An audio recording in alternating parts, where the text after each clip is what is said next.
Tua palavra é luz no meu caminho. Caríssimos irmãos e irmãs, que bom mais uma vez vir ao teu encontro neste domingo, dia do Senhor. Chegamos ao 5º domingo da Quaresma. Fizemos grandes passos. A Igreja nos acompanha ao longo destas semanas para bem nos prepararmos para o grande acontecimento da nossa fé, a ressurreição de nosso amado Jesus Cristo.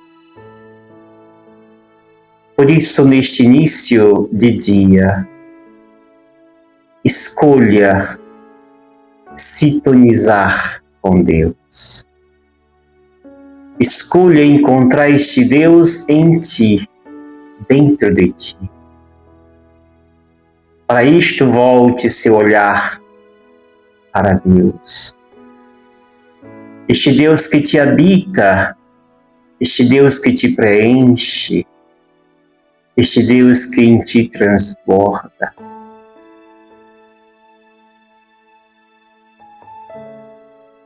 Sinta a tua respiração, o inspirar e o expirar. E deixe assim ser tomada por esta presença de paz, de amor, que é o próprio Deus. Meditemos as leituras deste domingo, que nos ajudarão a melhor entender o quanto Deus nos ama. A leitura primeira de hoje, que nos é dada do livro do profeta Isaías, segundo Isaías, capítulo 43, versículo 16 ao 21, onde nos mostra esse apego inseparável de Deus para com os seus. O contexto histórico era a presença do povo na escravidão do faraó, da Babilônia. E ali, portanto, Deus, então, mais uma estratégia aponta para libertar o povo e trazer de volta a liberdade.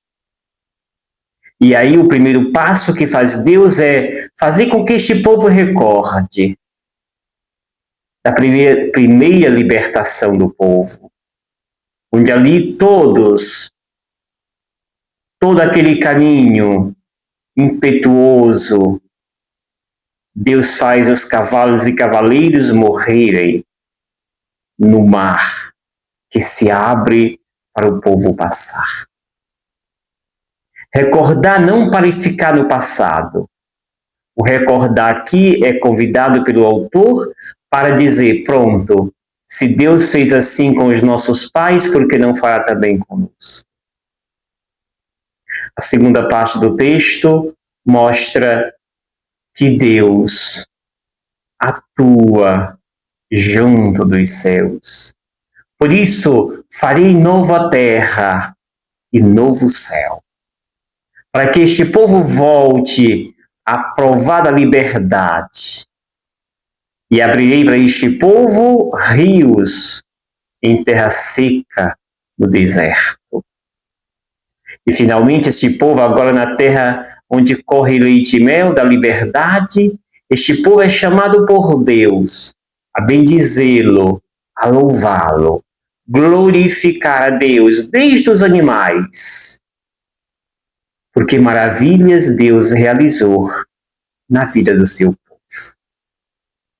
Amados e amadas, o evangelho que nos é dado hoje é o evangelista João, capítulo 8, versículo de 1 ao 11, que diz o texto: Naquele tempo, Jesus foi para o Monte das Oliveiras. De madrugada, voltou de novo ao templo. Todo o povo se reuniu em volta dele. Sentando-se, começou a ensiná-los. Entretanto, os mestres da lei e os fariseus trouxeram uma mulher surpreendida em adultério. Colocando-a no meio deles, disseram a Jesus: Mestre, esta mulher foi surpreendida em flagrante adultério. Moisés, na lei, mandou apedrejar tais mulheres. Que dizes tu? Perguntaram isso para experimentar Jesus e para tentar ter motivo de o acusar. Mas Jesus, inclinando-se, voltou a escrever com o dedo no chão. Como persistia em interrogá-lo, Jesus ergueu-se e disse: Quem dentre vós não tiver pecado, seja o primeiro a atirar-lhe uma pedra. E tornando a inclinar-se, continuou a escrever no chão. E eles, ouvindo o que Jesus falou, foram saindo um a um, a começar pelos mais velhos. E Jesus ficou sozinho com a mulher que estava lá, no meio do povo. Então Jesus se levantou e disse: Mulher, onde estão eles? Ninguém te condenou? Ela respondeu: Ninguém, Senhor. Então Jesus lhe disse: Eu também não te condeno. Podes ir, e de agora em diante não peques mais. Palavra da salvação. Glória a vós, Senhor. Amados e amadas, chegamos à quinta parada. E para bem entender esta quinta parada, olhemos para as 4 anteriores. A primeira parada foi marcada pela ida de Jesus no deserto. Ali foi tentado. E ele vencerá as principais tentações do demônio. Na segunda parada, Jesus nos conduz ao Monte Tabor. E ali, diante dos discípulos, ele é transfigurado. E os discípulos veem do seu lado Moisés e Elias. Senhor, é bom ficarmos aqui, diz Pedro. Mas do céu uma voz virá e dirá: Eis o meu filho amado. Escutai o que lhe diz. E o caminho é prosseguido. Terceiro caminho, parada. Jesus, agora no templo, diz àqueles que vêm trazer a história de que Pilatos havia mandado matar as pessoas, os galileus, ou aqueles que caíram da torre de Siloé. A intenção deles era dizer: Jesus e eles morreram porque eram pecadores. Jesus diz: não, eles não eram pior do que os outros. Se vocês não se converterdes, morrereis da mesma maneira. Conversão, pedia Jesus. Quarta parada, Jesus agora nos mostra a sua capacidade de amar, a sua capacidade de acolher aqueles que se perderam, mas decide voltar ao colo do Pai. O Pai os surpreende, acolhendo o filho que pediu a herança ao Pai, gasta tudo indevidamente. Ao retornar, Deus o acolhe festivamente. Mas ali também, nesta mesma cena, tinha aquele que vivia não segundo a misericórdia, mas segundo o legalismo de uma lei pesada, de uma lei que não é capaz de dar o braço a torcer. Esse filho mais velho desconhece o amor do pai, mas mesmo assim o pai o ama, o pai o acolhe como filho. Chegamos à quinta parada. Nesta quinta parada, Deus vem reforçar a sua capacidade de amar. Deus vem reforçar, sim, Ele é o Deus do amor. E ali estava Jesus ensinando. Vai ao Monte das Oliveiras, depois retorna ao templo. E ali ensinava às pessoas. Esse texto, segundo os historiadores, foi um texto tardio. Tardio no sentido de ser aceito no cano dos evangelhos. Somente no final do século IV, outros dizem final do século IX, é que ele vai ser aceito. E é um texto que a sua linguagem não é joanina, mas ele tem uma linguagem muito mais semelhante àquilo que fala Lucas. Mas também se diz a história que ele não é aceito nas diversas escolas evangélicas. Somente mais tarde João vai acolher esse texto no seu corpo deste evangelho. Pois bem, estava ali Jesus ensinando quando chegam os mestres da lei e os fariseus trazendo uma mulher. Foi pega em adultério. E trazem para que Jesus condene, pois assim diz Moisés na lei. Só que eles interpretam a lei ao seu bel prazer. Porque a lei diz que tanto a mulher como o homem que foram pegos em adultério, os dois devem ser apedrejados. Mas aqui, quem é levado é apenas a parte mais fraca, a mulher. E ali é colocada no meio, para ser apedrejada, como se diziam os mestres da lei e fariseus. Senhor, Moisés diz isto, o que tu dizes sobre isto?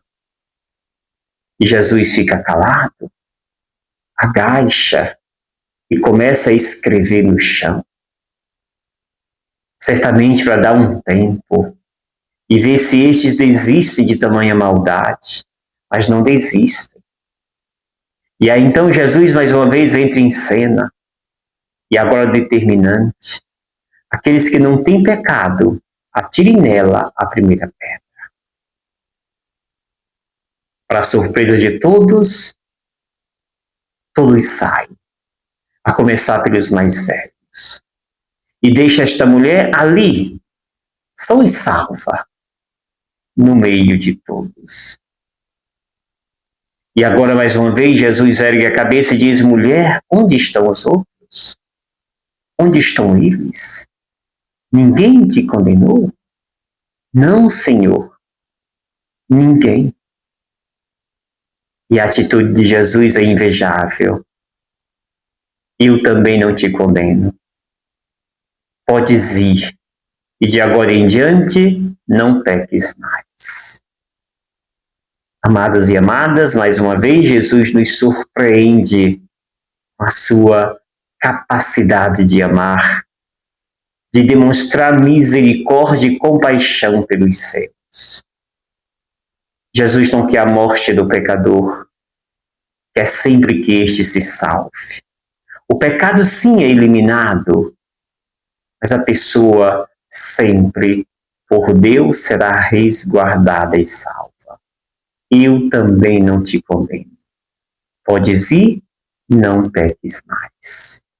Amados e amadas, que a misericórdia de Deus nos alcance, que a misericórdia de Deus nos livre de tantas realidades preconceituosas deste mundo em que vivemos.